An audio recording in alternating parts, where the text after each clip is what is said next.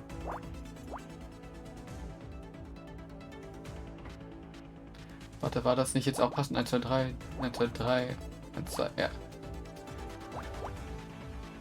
Das heißt, das kommt dahin, da kommt nichts hin. Das heißt, da ist die 1.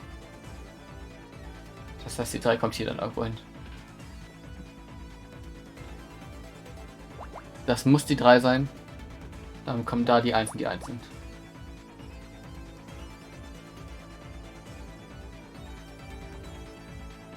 Oder? Was, wenn das die 1 ist? Kommt da. Nee, das kann nicht passen.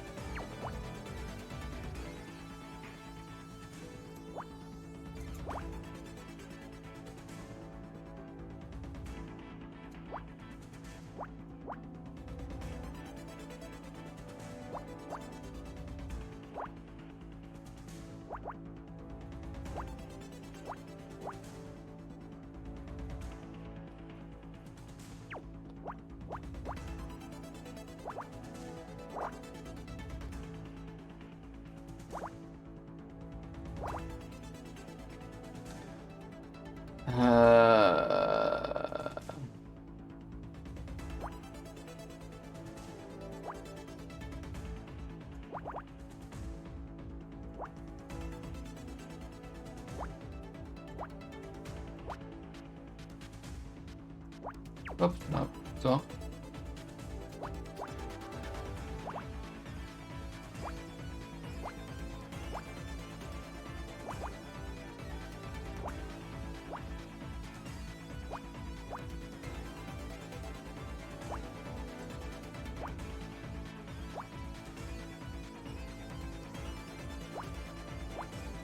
Okay, jetzt habe ich es richtig. Wir fahren Fire Extinguisher. Warum war der am Spiegel? A pressurized fire suppression system. This will allow us to clear path to safety. But it's also jammed. We need somebody to open it. Anna, what they are doing? Less chatting, more finding a way out of here. Ich wollte herausfinden, ob du mir irgendwas zu sagen hast. Zum Beispiel, wie du das Gebäude ins Brand gesteckt hast, während du hier drin warst.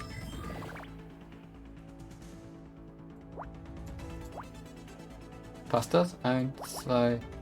Nee, passt nicht. Ich fange trotzdem damit an, damit ich das besser abprüfen kann. 7, 8. Zack. 1, 2, 3, 4, 5, 6, 7, 8. Zack. Dann ist die 6. Da kommt nichts hin. Bam, bam. 1, 1, 1. 1, 2, 3, 4, 5.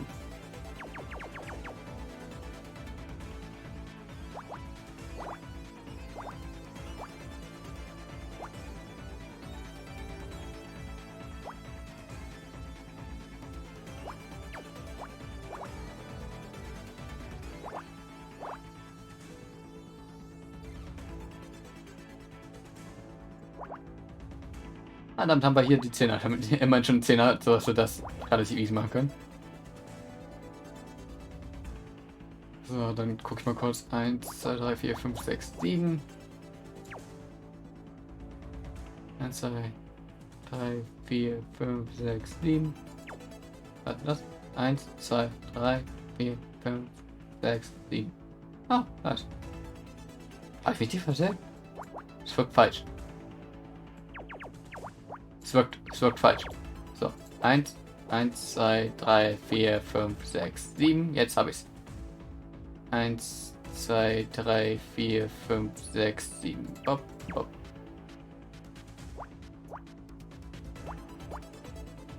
Damit kommt da drüben nichts hin, damit kommt das da nicht hin. Bam, bam.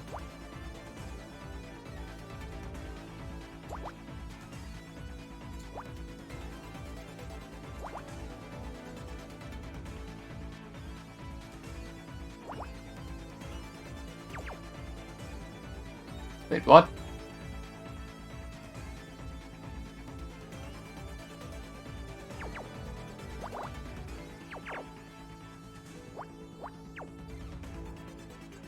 Ah, come on. Warum habe ich jetzt schon wieder was falsch gemacht? Und wo?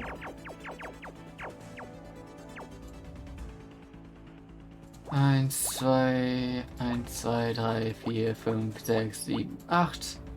Dann kommen 2 hier oben weg. Das kommt komplett weg. 1, 2, 3, 4, 5, 6, 7, 6. Jetzt ziehen. Und 2. 1, 2, um. 1, 2, 3, 4, 5, nochmal. 1, 2, 3, 4, 5, 6, 7.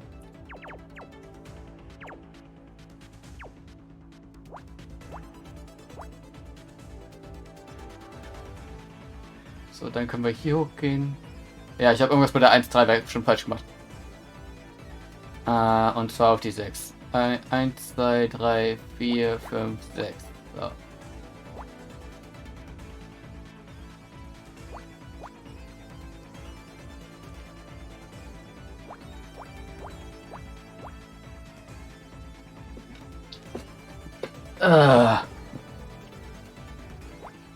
Ich glaube, wir spielen danach schon wieder Sky weiter, ne?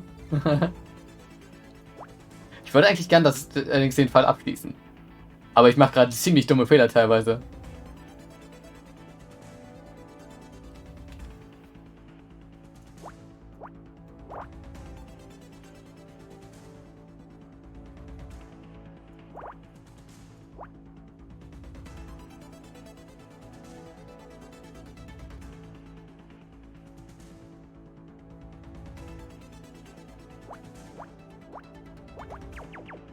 Ups.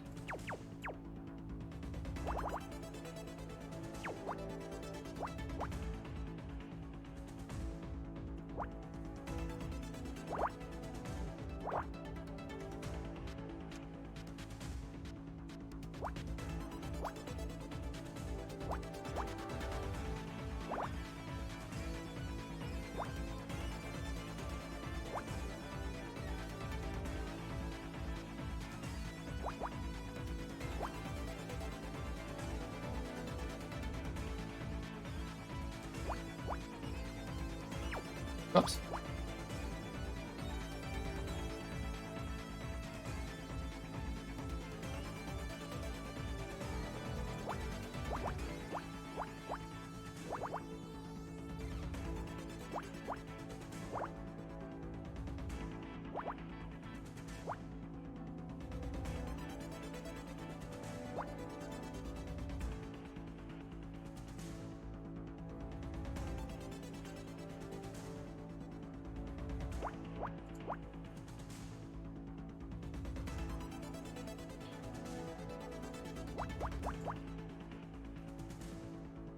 Ja, so müsste das gerade passen.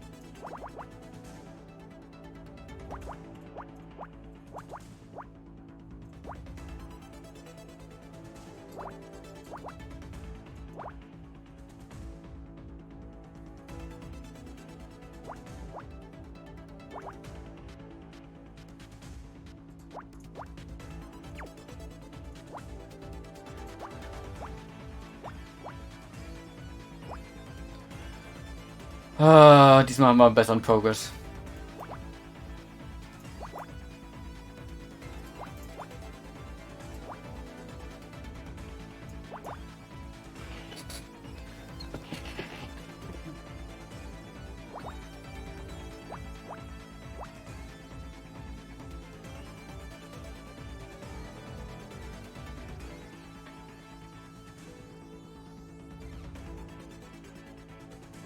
Okay, einen davon muss dahin.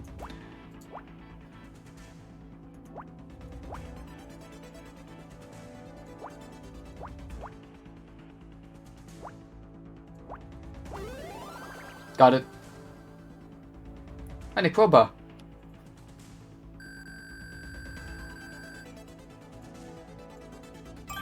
Perfect. This should help us get the door open. Oh no, why is there a crowbar in the bathroom? I guess sometimes the plunger just isn't enough.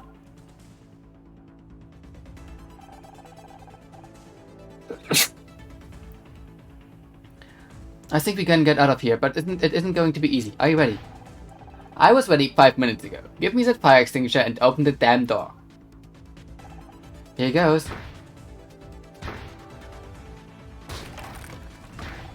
Oh my god, it's an inferno out there. Stand back. I'm getting us out of here.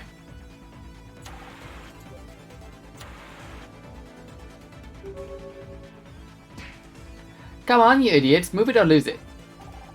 I don't know, I should be more scared of her or the fire. You got 3 seconds, or I'm leaving you here to get cremated.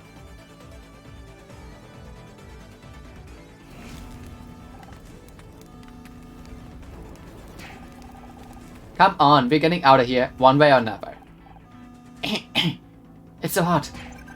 Oh no, wait, that noise. It's a fire alarm, Scout. Come on, we've got to keep moving. I can't, it's... Scout!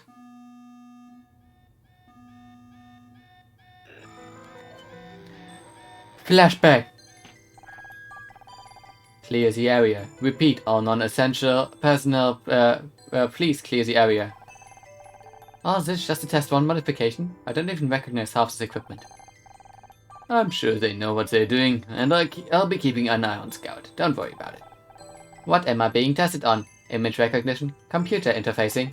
We don't know exactly. Something new, I just hope. Primary systems online. Magnetizing cords. Power usage at 500 watt and rising. I feel strange. I'm seeing an internal power fluctuations. I think we should back off a little and... Negative. We're well under the hardware failure threshold, increasing to 1.3 kilowatts. Cascading system failures. We have to stop. You're gonna fry something. Do not interfere with the tests. Help me.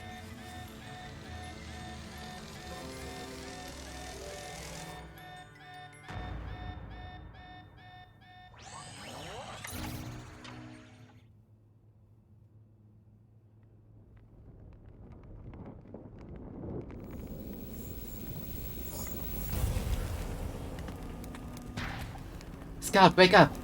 I remembered something. You'll have to tell me later. If we don't get out of here soon, we're toast. What the hell are you doing back there? We're coming. Come on, Scout, let's go.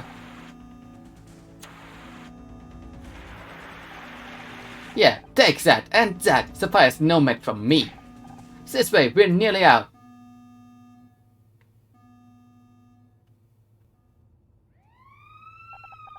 Two hours later.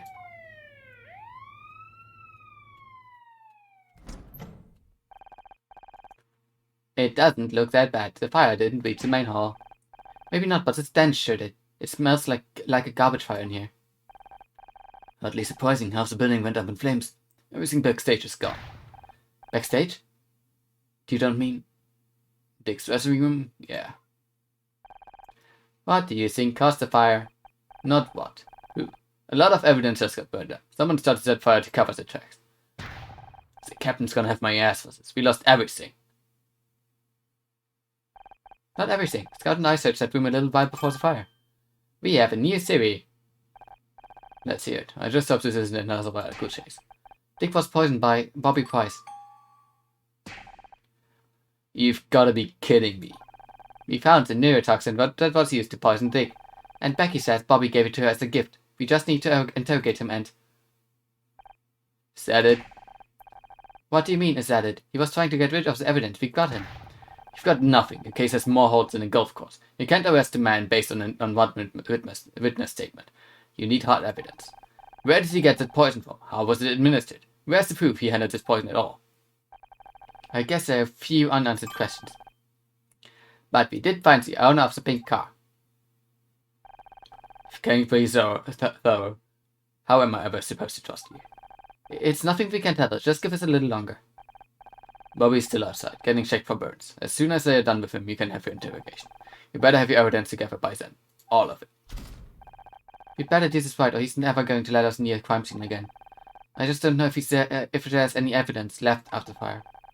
Backstage may be ruined, but we can still search the rest of the building. We should check in with Becky too. I want to know more about Bobby and the Make-up. Ich glaube nicht, dass Bobby das Make-up hatte, sondern dass Bobby das Make-up von wem anders bekam. Honor, that was quite something, huh? It was a close one, that's for sure. I wanted to say thanks. What? If it wasn't for you and Scout, we would still be stuck in this bathroom. I know I'm not always easy to work with, but you helped me anyway, with the pep talk and the escape. You're welcome, Becky. I am happy to have been of some assistance. Yeah, don't mention it. Besides, if it wasn't for your firefighting heroics, we would have been burned crisp. When I'm head of the Starshine Committee, I'll remember what you did today.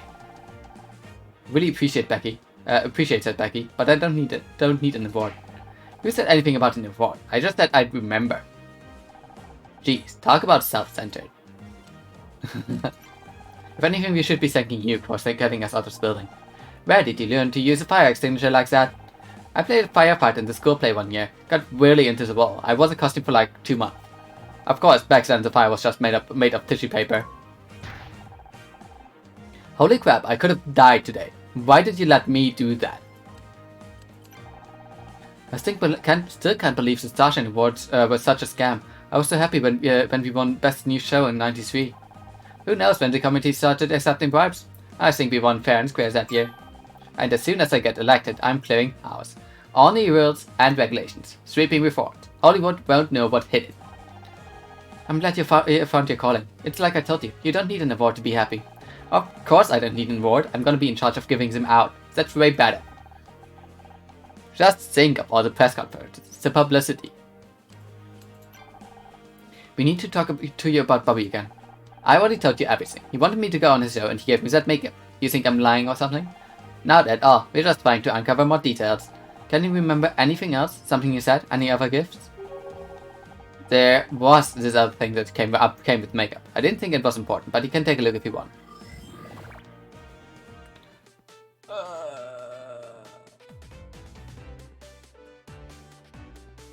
So viele Zahlen.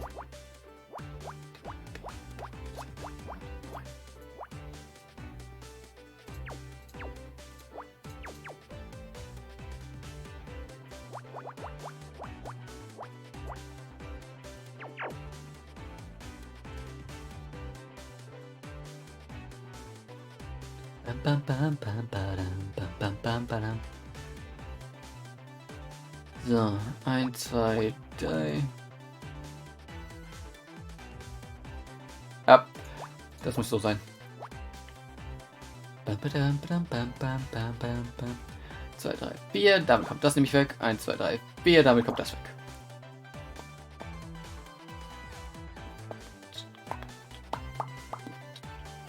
Eins, 2, 3, 4, 5. 1, 2. Passt nicht. 1, 2, 3 und 1, 2 und die 5 ist nur dafür über. 1, 2, 3, 4, 5. 5. 1, 2, 3, 4, 5.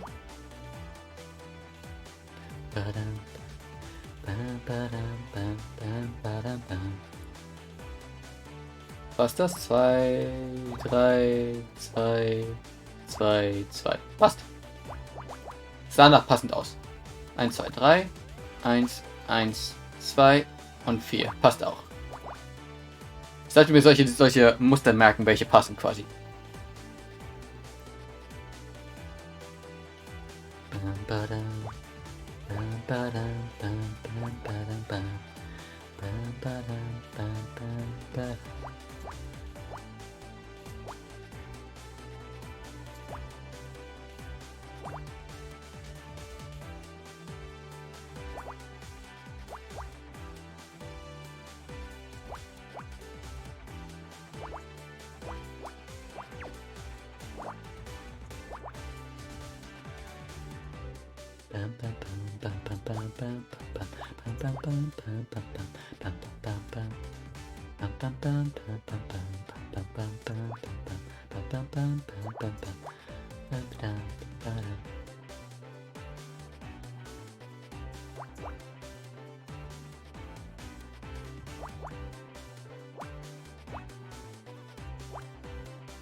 Ja, die einzige Möglichkeit, die hier ist, ist das. Hopp.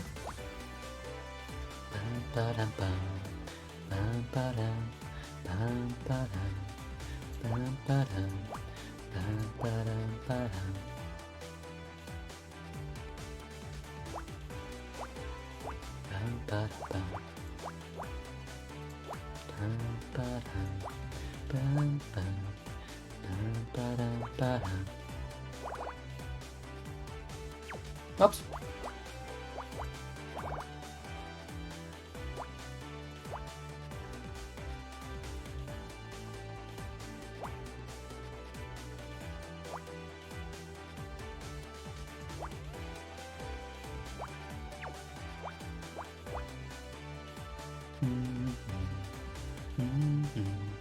Okay, wir haben jetzt nochmal Fortschritt, wir haben jetzt nur noch die Area Basics, die zu bearbeiten. Nice.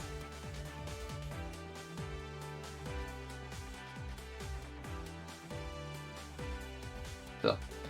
Muss konstant kratzen.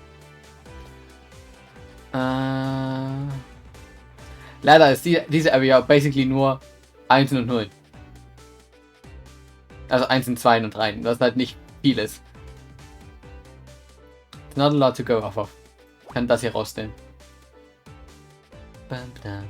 Ich kann das generell rausnehmen, weil da nur noch die 2 ist. Und ich kann das rausnehmen. 1, 2, 1, 1, 1. Passt nicht ganz. Aber ich kann die da lassen. Damit kommt das nicht mehr vor und damit ist das raus.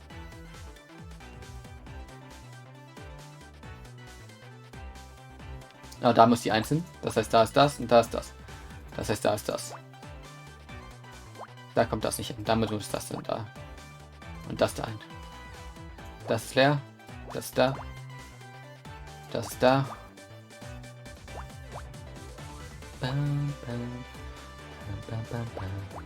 Bam, badam. Bam, badam. Bam, bam. Bam, badam, badam.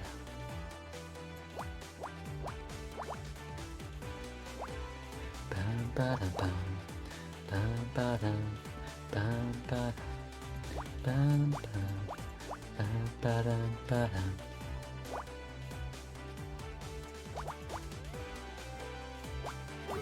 Got it! Nice! Ein Fächer. Okay, ich weiß nicht, was ich damit machen kann. Ach nee, das habe ich ja von Becky gerade bekommen. Ich habe schon komplett die Story vergessen. This fan has text printed on it. Thank you for shopping at Le Manchot Jolie. That must be where the makeup was purchased. And they can tell us if they sold it to Bobby. Let me give them a call.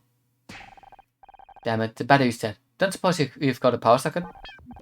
Eltern wollen nochmal anstoßen, die waren aufs Neujahr. Also ich bin noch mal eine Weile weg. Vielleicht kümmere ich mich dann auch gleich um was essen. Genau. Viel Spaß beim Anstoßen. Bei dir wahrscheinlich auch Saft. Und was auch immer das Essen wird, lass dir schmecken. Actually, I do, but it's only designed for very low power devices. Charging a cell phone will take some time. It's better than nothing. Here. Casey, I haven't seen you all night. I figured you left. Just because you don't see me doesn't mean I'm not here. I've been stuck with your mother all evening. Honestly, how am I supposed to find Mr. White if I've got that hanging around me? Can I borrow your cell? There's this boutique, Le Manchot Jolie. I need something from the sales record. Oh, I know that place. I went on a terrible couple of dates with the perfumes guy. Great guy, but he insisted on cooking every time we met up. You broke up with him because he cooked for you? All those perfumes had screwed up his sense of smell. Honestly, it was like Pizza Hut had tried to make bolognese. But I let him down gently, of course. I'm sure he'd do me a favor if I asked nicely. I need to know who bought this makeup. Rouge number 16 by Corinthia Cosmetics. Oh, Corinthia. Very sweet. I'll see what I can do.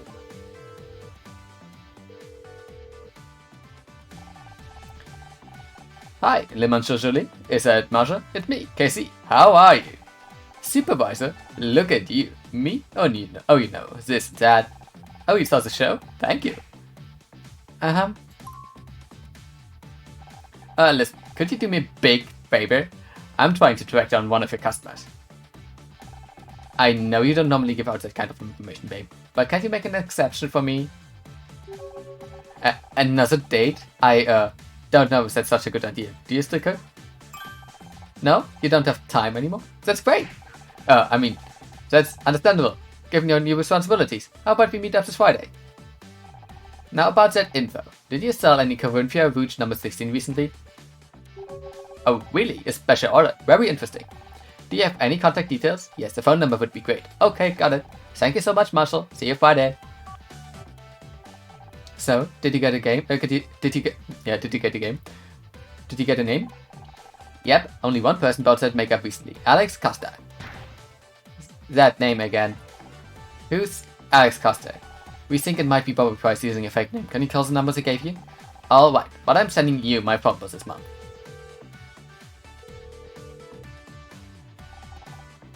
Hi, could I speak to Alex Costa? That's weird.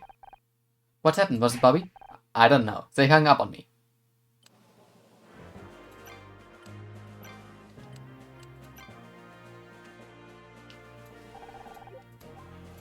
You have an idea what I'm trying to eat. You just gave it to me. I doubt Bobby would have come in here. That makes it the perfect place to hide evidence. Und vielleicht ist es nicht Bobby, sondern Kathleen. Just saying. I still think she's sus. Okay, das 15x50. Ich dachte gerade, das wäre 15x20. Was horrible wäre. 1, 1, 1 und 8.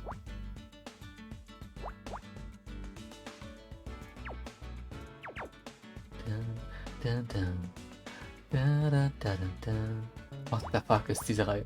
1, 1, 1, 2, 1, 1, 2. Oh mein Gott, sie hat sogar gereicht. Bup. Und bup. 1, 2, 3, bup. Und dann wäre 1, 2 und bup.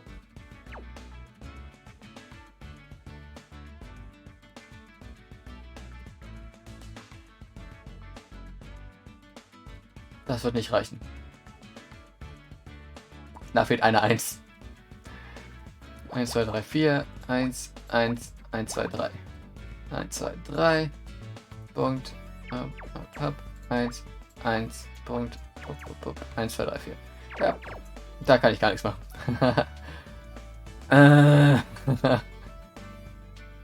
1, 1, 2, 3, 4, 5, 6. 1, 2, 3, 4 und 1. Perfekt.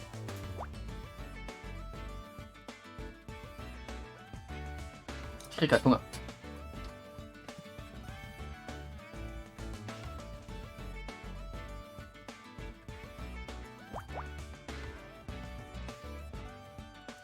Eins, 2, 3, 4, 5, 6, 7. Damit kommt das zusammen, damit ist da nichts. Bam, bam, badam.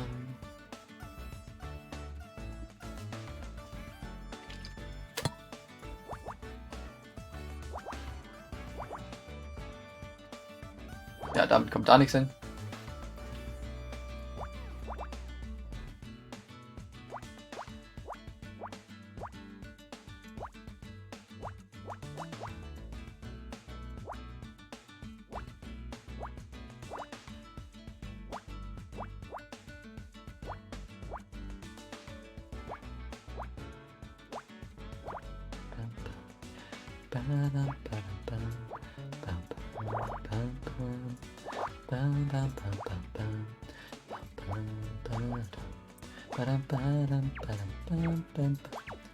Come on, danke.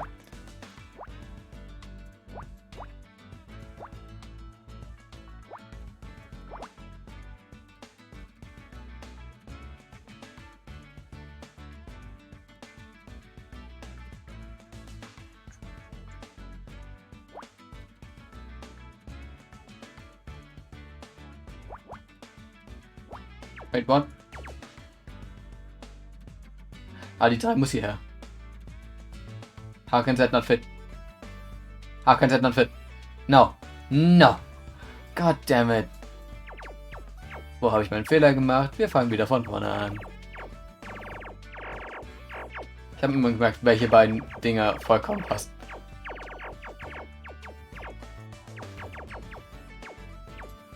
1, 1, 1, 2, 1, 1, 2. 1, 2,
Ich kann hier keinen Fehler gemacht haben. Es geht hier nicht. Was?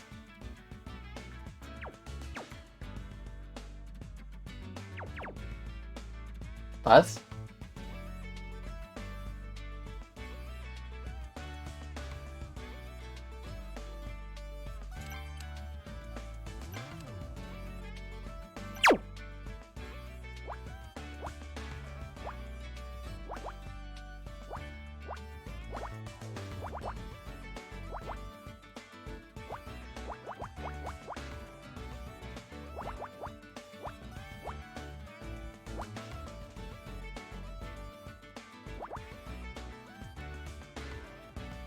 Aber das geht nicht, weil hier hinten die 2 sein muss. Und da ich die 2 nicht hinmachen kann, dann muss das frei sein. Dementsprechend kommt da und automatisch die 7 hin.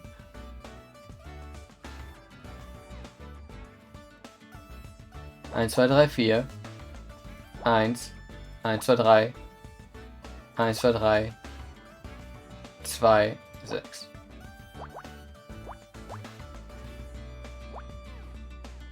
Ah, das ist die 3 hier. Dann kommt da die 2 hin. 1, 2, 3, 4. Zack. 1, 2, 3, 4, 5, 6, 7. So ist richtig.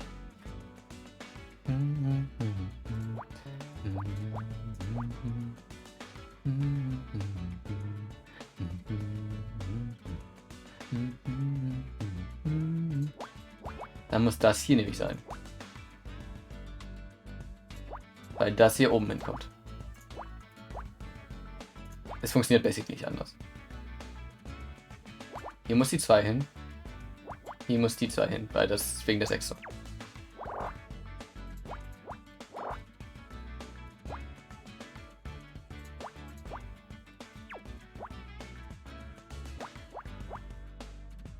Habe ich hier oben die ganze Zeit das mit der 3 falsch gemacht?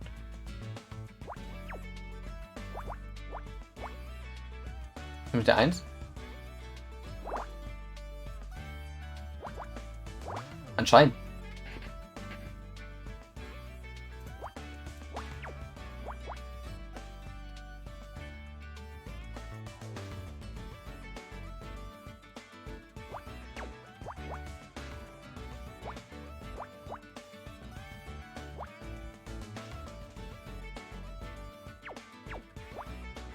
Jetzt richtig.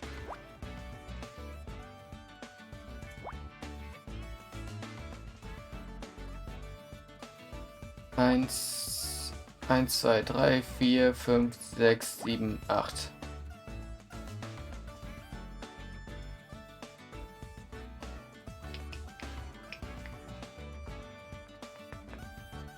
Ups.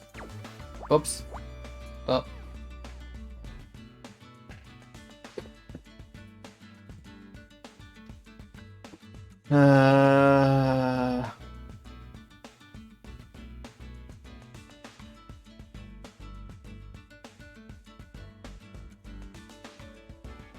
Okay, das muss die 3 sein, das muss die 2 sein. Das muss die 1 sein.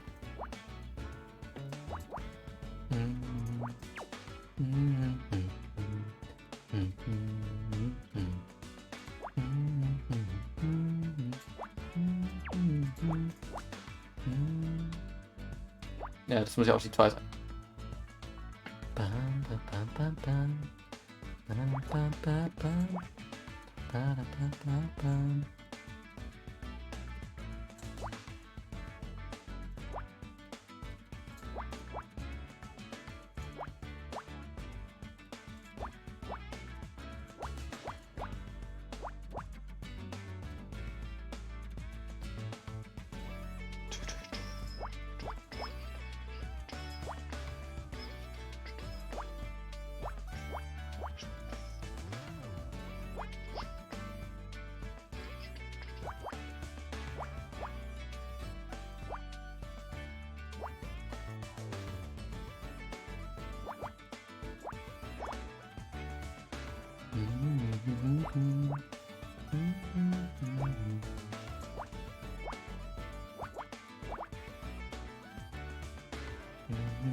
Oh. Dying Flowers.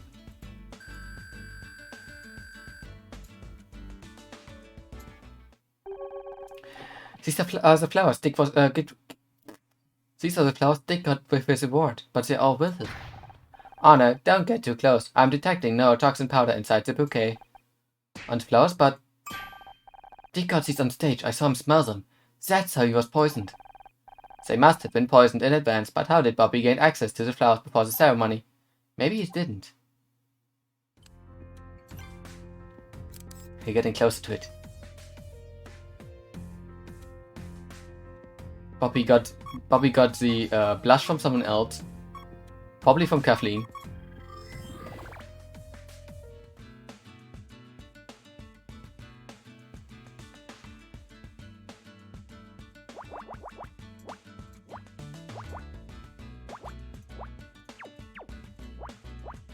Eins, zwei, drei, 4, 5, 6, 7. So. Damit kommen die rein. Die kommen raus. Und die kommen auch raus.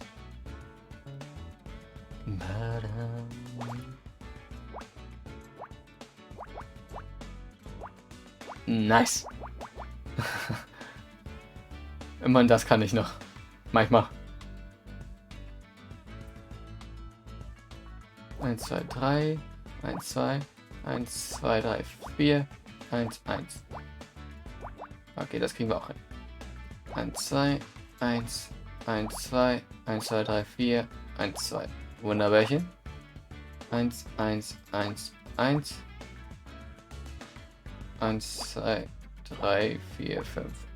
Passt nicht ganz. Aber ist auch nicht komplett falsch.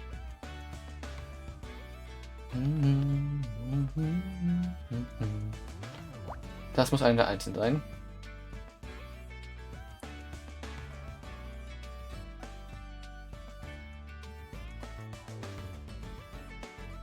Okay, das muss die 3 sein. Dementsprechend ist das nicht mehr möglich.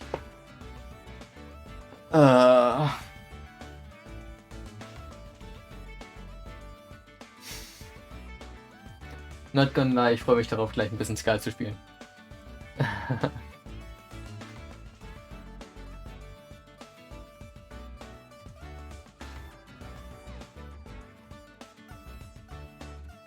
Ich bin überlegen, kaufst ein bisschen Nerven Naruto rein.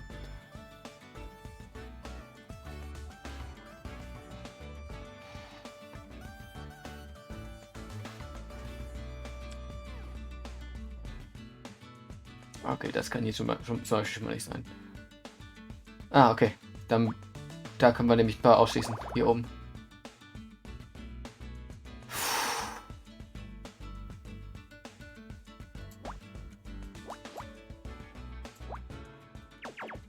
Wuchs nicht.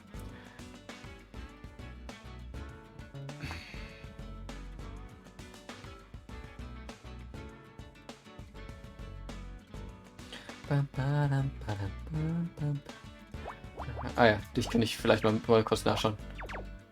1, 2, 3, 4, 5, 6, 7, 8. 1, 2, 3, 4, 5, 6, 7, 8. 3 auf beiden Seiten kommen weg. Zack. Damit haben wir da die 1, damit die 2, da die 2, da die 1, da die 1.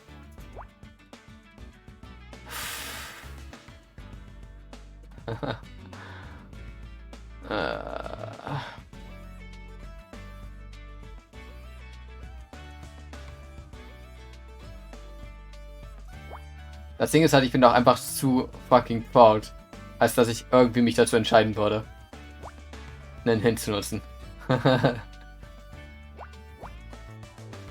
Entweder es funktioniert so oder nicht. 1, 2, 3, 4, 5, 6, 7.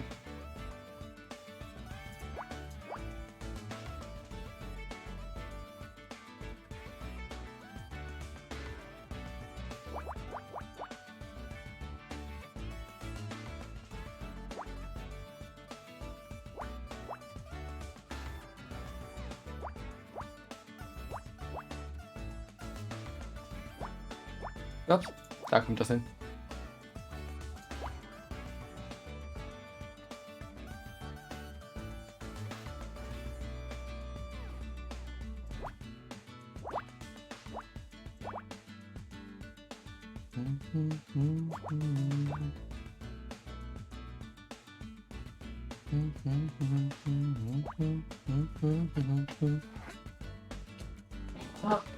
Ah.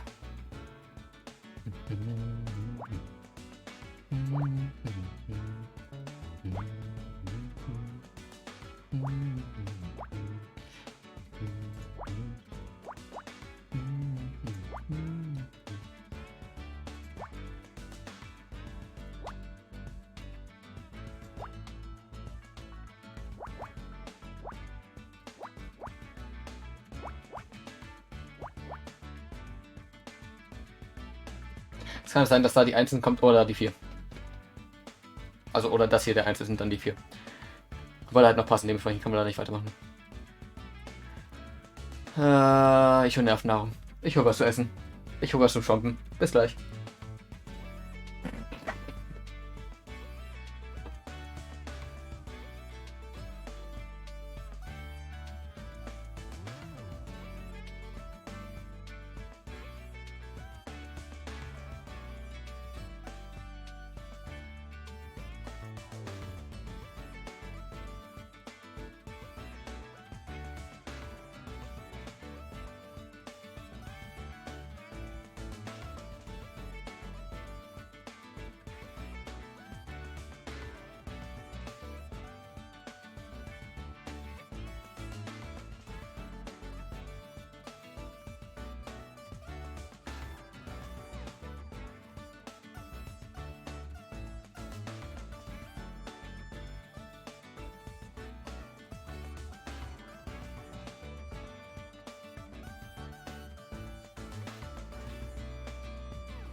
So, ich hab schon.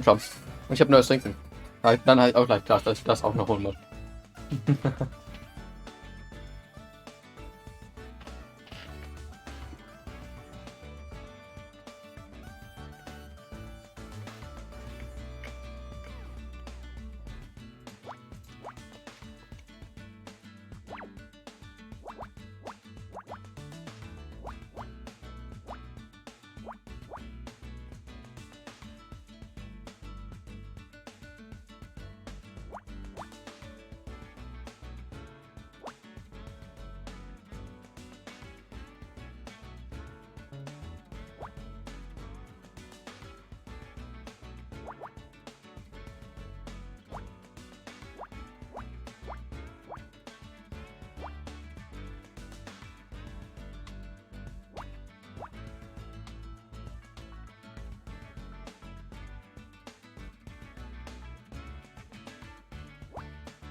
Vielleicht Labs. Oh mein Gott, eine Stimme. Detective Rank S. Nice. Das sollte also unser letzter Hinweis sein, glaube ich.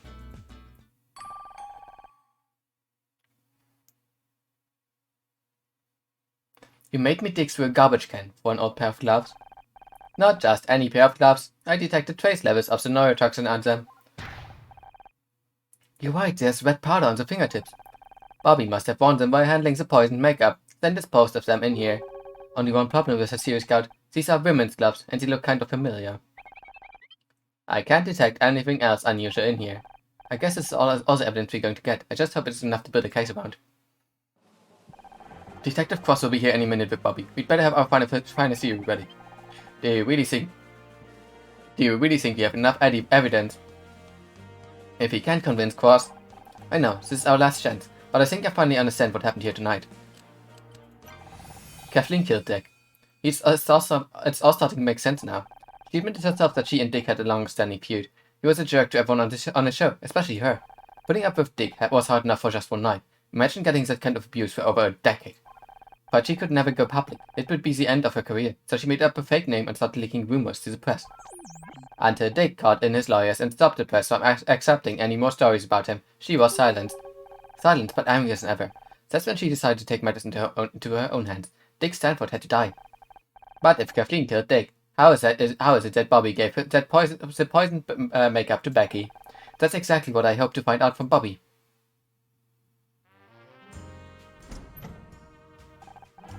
Well, look what's the cup dragged in. Am I to understand Bobby isn't so innocent after all? That's what we're about to find out. Sorry, Bobby, we've got a few more questions for you. What's up, man? I didn't kill Dick. You said so yourself. I came here for the reports, not to get interrogated by a private detective and some robber. This isn't backtalk, Bobby. No one's interested in your sob story. I hope you got everything you need, Honor. This is your last chance. Let's start with identifying the murder weapon. It was Dick's flowers. Dick was poisoned with a neurotoxin sprinkled onto these flowers. Aren't these the flowers I gave him on stage? He sealed his fate as soon as he smelled them. That's why he started acting strangely on stage. The poison was already taking effect. Pretty good stuff. I can't believe this. I had those flowers too, if I had smelled them myself. But I didn't go anywhere near those flowers. I don't even know what a neurotoxin is. The poison was in makeup. Rouge number 16 from Corinthia Cosmetics. Only a small amount of the poison makeup is needed to kill if inhaled. Since when do you know so much about poison? I'm still learning what I'm capable of, Detective. Wait a second, I recognize that makeup. I was hoping you would. After all, you gave it to Becky. You handed off deadly poison to some innocent girl? I can't believe what I'm hearing. We all trusted you, Bobby. Hold up! You gave me that makeup. You gave that makeup to me. Well, he's obviously lying. I don't know, let's hear him out. Why did Kathleen give you the makeup, Bobby? I've been trying all evening to get Becky to agree to come onto my show. She'd be great for ratings. I asked Kathleen if she had any advice. You know, girl stuff. She said I should try getting her a gift. This is the most ridiculous. Let him finish. I asked her what kind of gift, and she thought about it for a second, then she smiled and gave me that makeup.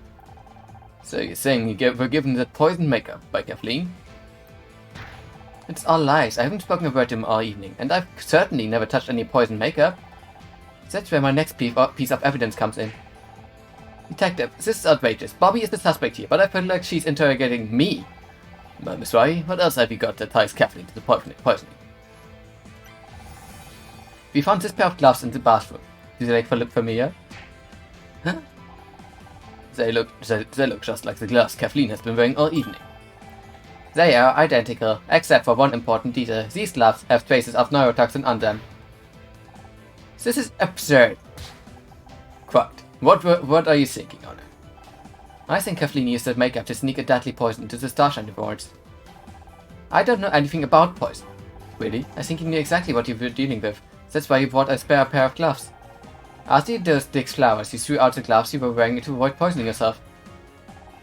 I think it's obvious what's going on here. Bobby wants to frame me for Dick's murder. He used a pair of my gloves to make it look like I did it. Why would I kill Dick? We worked together for years. Exactly. You admitted to us that you suffered for years from Dick's insults and mood swings. Perhaps, but I never stooped to his level. I have a professional reputation to uphold. And that's why you went to the press. You used the fake name, Alex Costa. Alex Costa? I thought you were. I've never heard that name in my life. Me neither. Care to enlighten us? Alex Costa told Celeb Life magazine about what a monster Dick really was. They printed the accusations, but then Dick's lawyer stepped in. And this Alex guy was someone who worked with Dick. To have that amount of dirt on him, they must have known him for years. And Bobby fits the bill perfectly. He wanted to ruin Dick's reputation to save his own show. His mother was even called Alexandra. Alexandra Price, Alex Costa. Isn't it obvious? A little too obvious. Almost as if someone knew they could pin the whole thing on Bobby if they got caught. He used my mom's name? Control yourself, Bobby. We could do without another strangling today. Calm down, both of you. I see your point, Miss Roy, but is there any direct connection to the pointing? The maker came from Le Mans Jolie. It was a special order for Alex Costa. I can't believe you're listening to the amateur when you have the real killer right here.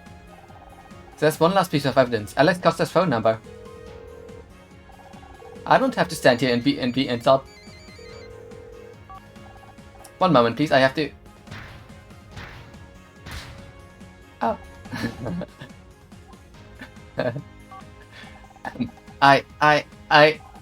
Don't worry. I hear you still get a phone call in prison. Kathleen Cartwright, you're under arrest for the murder of Dick Stanford. You don't know what it's like to spend your entire career being put down and brushed aside. He did deserve to die. I put up with that monster for 20 years, 2 decades of insults and contempt, and all the while having to hear how great he was. I tried to tell the word. I tried talking to the press and no one would listen. But that ranting, disgusting old creep you saw on stage, that was a real thing. That's enough. Let's go. Now everyone knows what he was really like. I'm glad he's dead. I only wish I could have made it more painful.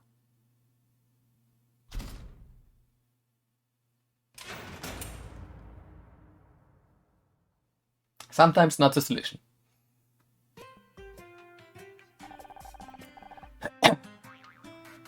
I don't believe what you're telling me, Honor. If everyone loved Dick Stanford. Everyone except the people he worked with. But no one wanted to listen to them. It's like I've always said, TV is the devil's work. I don't think you read any of this detective nonsense, but at least you're not in TV anymore. Have you seen Becky? I'm ready to go. Just no more arguing in the car, okay? Good luck getting Mom to agree to that. I'll stop arguing when you stop being so damn stubborn. Great news, everyone. I'm going to be a special guest on Back Talk with Bobby Price. You guys have a great story. I'm just glad I can help tell it to the nation. And thanks for helping prove I didn't kill anyone. You and Scout are quite a pair of detectives. Speaking of which, can we give Bobby a ride to the police? Speaking of which, can we give Bobby a ride to the police station? Detective Costa wants to talk to him. Apparently, strangling a dead guy might be illegal after all. Go figure.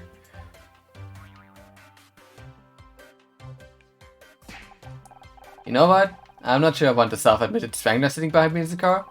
Take my keys. I'll walk.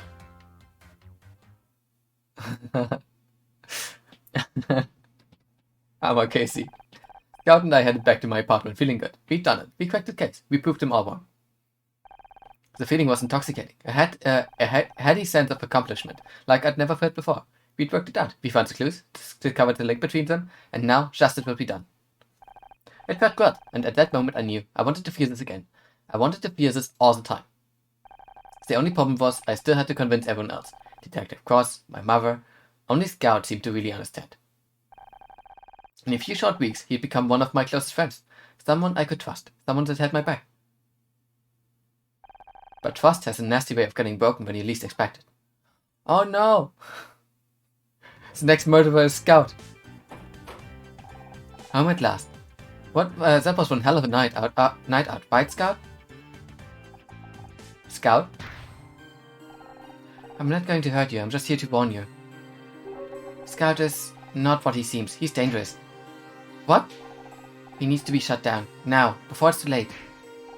I don't know who the hell you think you are breaking into my apartment, but you'd better get out before I call the cops. Fine, I'll go, but I've left you my number. Think it over. I'll be waiting for your call. Ich merke das jetzt, dass sie halt einfach als... einfach Kabel im Haar als Haargummi quasi. Das ist jetzt Haarscharfschleife.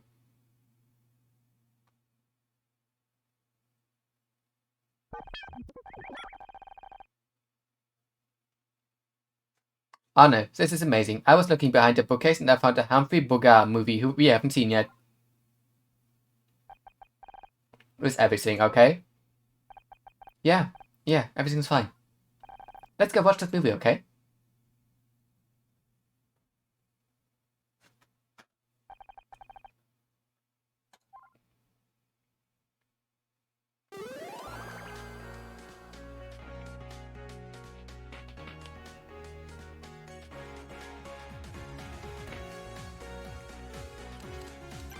Hm.